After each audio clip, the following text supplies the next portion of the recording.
Hey guys, welcome back to another video. In this video I want to show a few PvP tips and tricks that I've learned while PvPing. There are more advanced techniques that I'll probably make a separate video on if you guys want that. So yeah, let's get into it.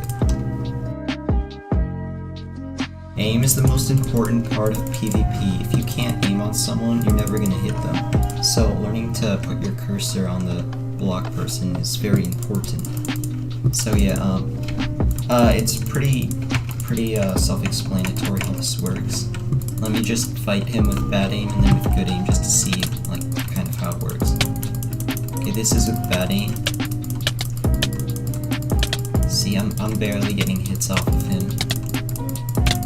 Okay, now with good aim. See, now I'm hitting him way more now since I have good aim. So yeah, you really want to learn to get better aim because that's going to help you the most in PvP. So I mean, the best way to get better aim is to just play a lot, or you can download these apps or games actually. There's one called Aim Booster.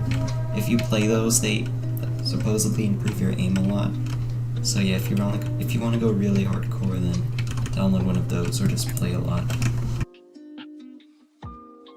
Alright, the next one is strafing. Strafing is very important in Minecraft. Movement is, I'd say, the second most important part of PvP. If you strafe a lot, that makes your movement unpredictable, so your opponent has to try a lot harder to aim on you.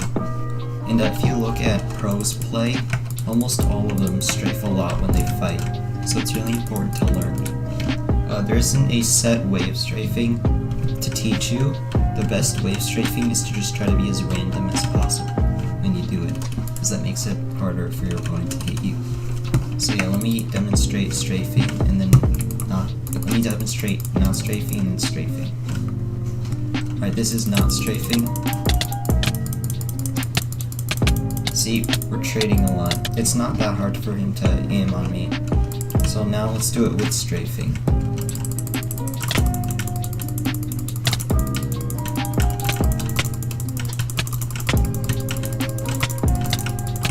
See, he's messing up his aim a lot now because I was strafing, and that made my movement unpredictable. So yeah, strafing, I would say to practice this, just play a lot of Sky Wars because it's really fast paced, and just try to practice strafing patterns and see what works the best for you.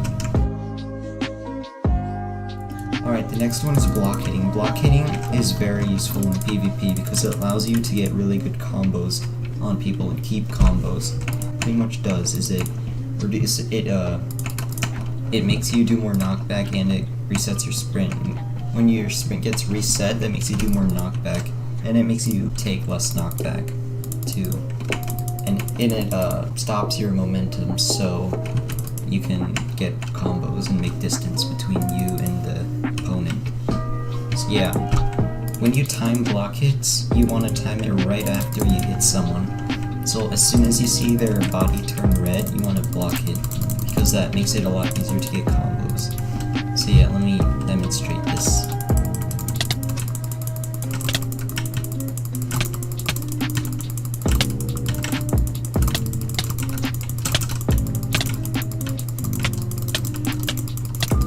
See how when I block it, it pretty much stops my movement, so it creates a lot of distance between me and my opponent.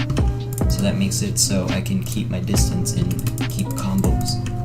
And that is really useful in PvP. If you see the pros, pretty much all of them block hit. I wouldn't block hit every single hit. I would only block hit when you're really close to your opponent. If you're like 3 blocks apart like this, I wouldn't block it because that'll create too much distance. When you're really close like this, I would say to block it because that creates more distance. And it also makes you take less damage. So yeah, that's block hitting. Alright, the next one is W tapping. This is pretty similar to block hitting. When you W tap, it resets your sprint and it stops your momentum, pretty much like block hitting, except you don't use your sword and you still take the same amount of damage. So yeah, when you W tap, it has a big advantage I'd say it's better than block hitting because you can stop your momentum while still keeping high CPS and swinging your sword. And you can do it for as long as you want. When you W tap, you can W tap for like a millisecond or a second. And it's pretty much block hitting, but better, because when you're doing combos, block hitting, you only block hit for about like half a second. It's really fast, so you don't create that much distance. When you W tap, you can stop for a lot longer, and that creates a lot more distance in between you and your opponent, which makes it a lot harder for them to hit you. Yeah, for W tapping, I would time it just like block hitting, but you have to be able to judge how far your opponent is and how much you should W tap. If you're close, I would W tap for really long because that creates a lot of distance. If you're far, I would W tap a little bit because it resets your sprint, so you do more knockback. So yeah, that's W tapping. Alright, CPS. This one's also pretty self-explanatory. It's just how fast you click. The faster you click, it reduces the amount of knockback you take, and it swings your sword faster, so you have a higher chance of getting the first hit, which can be really, really crucial in PvP scenarios. So yeah, there's a lot of different ways of clicking. I personally use butterfly clicking. I get like 50 to 20 CPS, which is extremely good. There's also jitter clicking, there's drag clicking. That one's not really used that much in PvP though. I would recommend either butterfly clicking or jitter clicking. For butterfly, I would recommend jittering more, because butterfly, there's a higher chance of you getting fall spin or auto clicking because you get so much CPS. But yeah, it's the higher CPS, it's just a lot more useful. So yeah, the best way of learning to get higher CPS is just to play a lot, and you'll eventually start getting higher and higher CPS the more you play. I wouldn't really focus on CPS as much as aim, because aim would help you a lot more. CPS just is a cool bonus to have when PvP. Alright, the last tip I have is game sense. Game sense, I would say, is probably the third most important part of PvP. So whatever game you're playing, if it's Bed Wars or Sky Wars, you want to have good game sense, because being able to make good decisions can win you games even if your opponent is twice as good as you at PvP. So it really depends on what mode you're playing. For this game right here, good game sense, I would say, is to be able to time your rods good. Whenever you're fighting, if your opponent's far, I would rod them, stop their momentum to combo them, and when you're low on health, I would run away and bow your opponent. And that's pretty much just game sense. There's probably videos on pretty much every mode in Minecraft for how to get good game sense.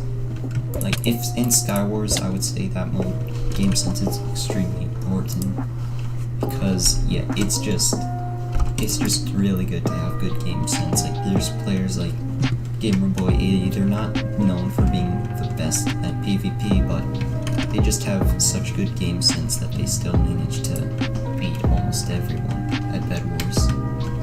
So yeah, I would recommend getting better game sense by just playing a lot or watching videos on whatever mode you're playing, and try to write down notes on what to do better. Hey guys, thanks for watching. If you want to see more videos like this, then make sure to subscribe and leave a suggestion of what other videos you want me to make in the comments. Later this week, I'm going to be making an 18 million Skyblock coin PvP tournament in this housing. I already built the arena and everything. We need 16 people to sign up. Right now we have like 2. So yeah, if you wanna join that, just DM me your username on Discord. It's most likely gonna happen at 6:30 p.m. EST.